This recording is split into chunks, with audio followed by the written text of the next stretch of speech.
All right, let's do this thing. You're watching Philadelphia Eagles now right here on Chat Sports. I'm Chase Sr. No matter where you are, how you're tuned in, we appreciate all of you for making today's show a part of your day. As for what we're getting into, there have been 3 surprise Eagles who have really stepped up to elevate this Philadelphia defense. Who are they? Stay tuned to find out. First, before we get started, I want to thank all of you for all of your support of the channel right here on Eagles Now. Since the channel's existence, we have reached 16 million people.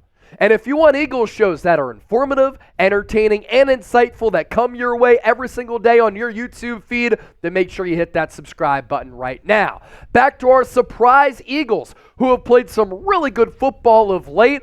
Let's begin with the 4th-round pick out of Georgia, cornerback Kelee Ringo. Specifically, the last 2 games, he has been really good. Now, he's been getting a lot of run at outside cornerback because Darius Slay has missed the last 2 games after undergoing arthroscopic surgery. And with the way that he's been playing, as well as another rookie cornerback for this football team, who we're about to talk about, this coaching staff, Matt Patricia, going to have some decisions to make once Darius Slay comes back. With Ringo, he's played 74 snaps at outside cornerback over the last 2 games.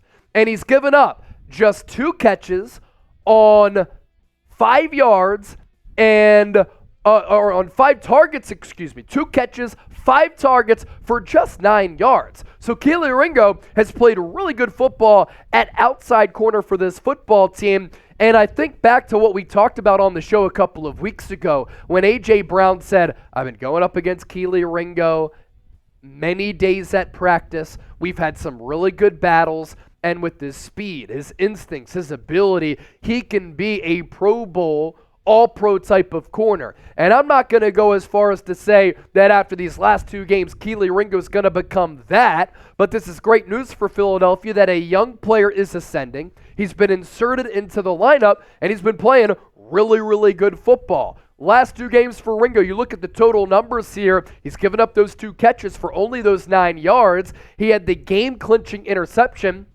against the New York Giants. He's added a pass breakup, and his quarterback rating, when being targeted in the last 2 games, is only 8.33.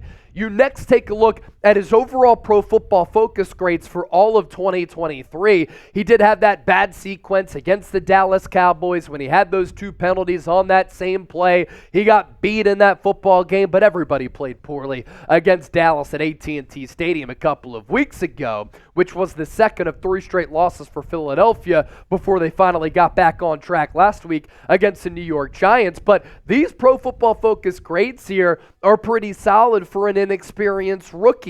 Overall grade, 69. Keep in mind, he's only 21 years old. Run defense grade, 74.5. A coverage grade of nearly 70. A passer rating allowed all year of 43.5. And in the last 2 games, 8.3. That has come on 65 coverage snaps. Then he has that interception of Tyrod Taylor. And I like the player. I like the selection, and I like the Eagles trading up for Kelee Ringo on draft day in that 4th round because I like the athletic profile of Ringo. If he were to have played a little bit better at Georgia last year, he would have been a 1st or 2nd round pick. In fact, going into the 2022 season with the Bulldogs, he was a critical member of that secondary that helped Georgia win the national championship. But he didn't play all that well. But a lot of people thought he was going to be a 1st-round pick going into 2022. But you talk about the athletic profile here. This is his relative athletic score going into the NFL Scouting Combine. This is an athletic testing scale from 0 to 10. 10 being very elite. And with the green here, that is elite numbers. His overall RAS score was a 9.67. He has really good height at a little more than 6 feet. He has good size to him at 207 pounds. He's probably added to that at the NFL level, so he gets a 9.64 there. His explosion wasn't all that good as far as his vertical jump and his broad jump, and sometimes that short area quickness is important for a corner. What's also important for a corner, long speed. overall speed. And he was able to clock a 4.36 40-yard dash, which is excellent. And then the 20-yard split and the 10-yard split, very, very good. He also has a good arm length and a solid stature to him where if you project forward, this guy can become a pretty impactful player. And you go back to something that I teased just a couple of minutes ago. What is Matt Patricia going to do at cornerback for Philadelphia once Darius Slay comes back? Kelee Ringo has played really good football over the last 2 games. He's giving up a passer rating of 8.33. And in his last 2 games, also playing at outside cornerback, Eli Ricks has given up 1 receiving yard. So once Darius Slay returns from the arthroscopic knee surgery, he's going to man one of the outside cornerback spots. Who's going to man the other one? Is it going to be Kelee Ringo or Eli Ricks? Or is Matt Patricia going to go with James Bradberry, who's turned into James Burntberry this year, and he's consistently gotten cooked, and it looks as though he's become washed overnight. If I'm Matt Patricia, despite the age, I'm going with the young hot hand with either Ricks or Ringo, who have proven to be better outside options as compared to inside options. Speaking of James Bradberry, your one word to describe his play this year is what?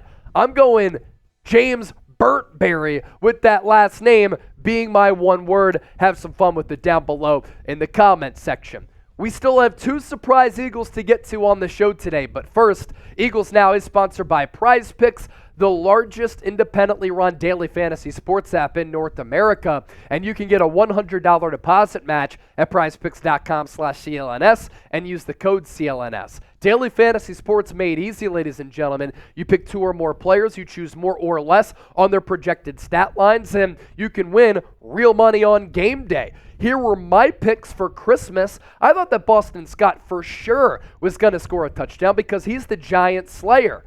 That one did not hit.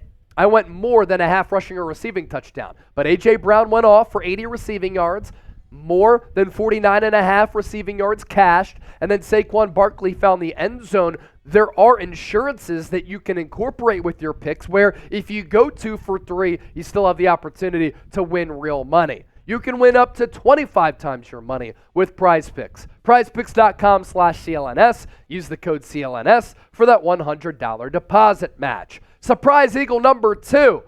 You kind of got the idea that I was going to talk about Eli Ricks, right? If that was in the back of your mind, good job by you. You're thinking ahead of the game, and that's good mental wherewithal right there. Eli Ricks has had good mental wherewithal, and he's had good wherewithal playing that cornerback position this year. And this all started for him in the preseason. The pick 6 against the Baltimore Ravens, and then against the Colts, he was guarding Alec Pierce and Michael Pittman Jr., 2 of the top targets for that Colts offense back when Anthony Richardson, not Gardner Minshew, was playing quarterback in the preseason. For Ricks the last 2 games, he's been shining too. 50 snaps at outside corner the last 2 matchups. He's given up 1 catch on 6 targets for just 1 yard. The passer rating allowed for him when targeted, 39.6. Ricks against the New York Giants, the highest graded defensive back against the G-men according to Pro Football Focus. So when you think about the overall future of this football team and the status of it, you have a cornerback who's displaying really good ability, who you got with really good value in the 4th round. And then you have another one who's really long and rangy, who is one of the top prospects coming out of high school, and Eli Ricks, who is a UDFA. And you're paying a lot of big-time dollars to a lot of players on this roster. That Jalen Hurts contract is set to kick in. You're supposed to be a competitive team over the next couple of years. If you could save a little bit of coin at that corner spot with these young players, and you can maybe find a way to get rid of a James Bradberry and get out from underneath that contract, maybe that allows you to invest in safety, invest in linebacker. You're already investing a lot in defensive line. This defense can emerge, and this defense can be a pretty solid unit for the foreseeable future. And the cornerback position in today's pass-happy NFL, obviously a really important one. I understand that a lot of you are probably saying This guy's talking about Eli Ricks. He's talking about Kelee Ringo and what they've done in their last 2 games. This Eagles team has gone up against the Seahawks and Drew Lock and the Giants against the combination of Tommy DeVito and Tyrod Taylor. I get it, but what you're looking for from this defense with a new coordinator, new play caller, and young players being thrust into action with how bad this defense has been pretty much all year, improvements, strides, development, patching up the secondary, making some improvements as you go toward the NFL playoffs to try to find some answers for why you've been awful. And this is an underlying big development for right now and in the future, and being deep at corner, that's never a bad problem. Sean Desai played Eli Ricks a lot in the slot, and he struggled a little bit there. Remember going back to Week 9 against the Cowboys, Eli Ricks was getting torched by CeeDee Lamb. Matt Patricia has made the adjustment. He's playing Ricks primarily on that outside. He's responded by playing well, and I think that's his position of comfort. Now, we showed you the relative athletic score earlier for Kelee Ringo. He tested really well in the pre-draft process. The tape wasn't great at Georgia in 2022, and that's why he slipped down draft boards as well as having a little bit of a shoulder issue. For Eli Ricks, I like the game at Alabama. Highly touted recruit coming out of high school, as I noted. But he didn't test all that well with his RAS score in the pre-draft process. The height is really good. He's 6'2". He's got some really long arms at 32.3 inches, but his overall RAS score was just 5. His broad jump was good, though. So that goes to show you the explosiveness that he does have with that short area, which Kelee Ringo kind of lacked. And then another big reason why Ricks did fall down draft boards, a 4.6 40-yard dash. That is not good, and that's why you see a lot of red here on the screen, but he plays faster, and he's put some really good plays on tape, and sometimes players, when the lights are on and they're in between the lines for an actual game, that's when they play a little bit better football, and that's what Ricks has been able to do. Arm length for a corner is really important, because what does that help you do? Come through with pass breakups. You're able to jam wide receivers at the line of scrimmage and be able to engage at the line with a little bit of physicality. And if you can't get your mitt or your arm on the football with a pass breakup, you can at least alter passes from the quarterback or alter the view for the wide receiver who's trying to reel that football in. Surprise Eagle number 3 is Shaq Leonard.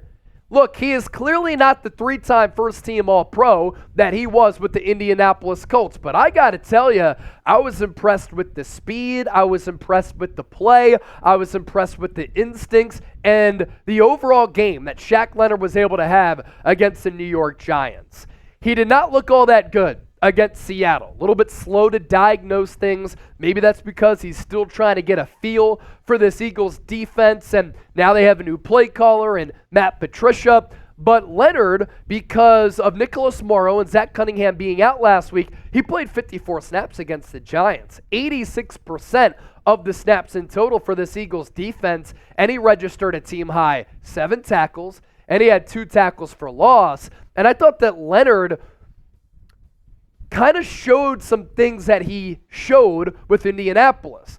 He's clearly lost a step, but can you make up for that lack of athleticism with some instincts, with being able to diagnose plays, with being able to hit the hole against the run, make a tackle? But also for Shaq Leonard, when he was playing at that all-pro level, he was so good as an off-ball linebacker, dropping back in coverage, and I thought he did some good things in that area against New York as well. He made some nice plays against the run against New York, especially early, to kind of set the tone, and he got downhill, and I thought that he was moving pretty well on the defensive side of the football. So of those 3 surprise Eagles here, who surprised you the most? Type KR for Kelee Ringo, type ER for Eli Ricks, or type SL for Shaq Leonard. We want to hear from the Bird Gang down below in the comment section, because you have a platform on this show like I do as the host, so get those votes in right now.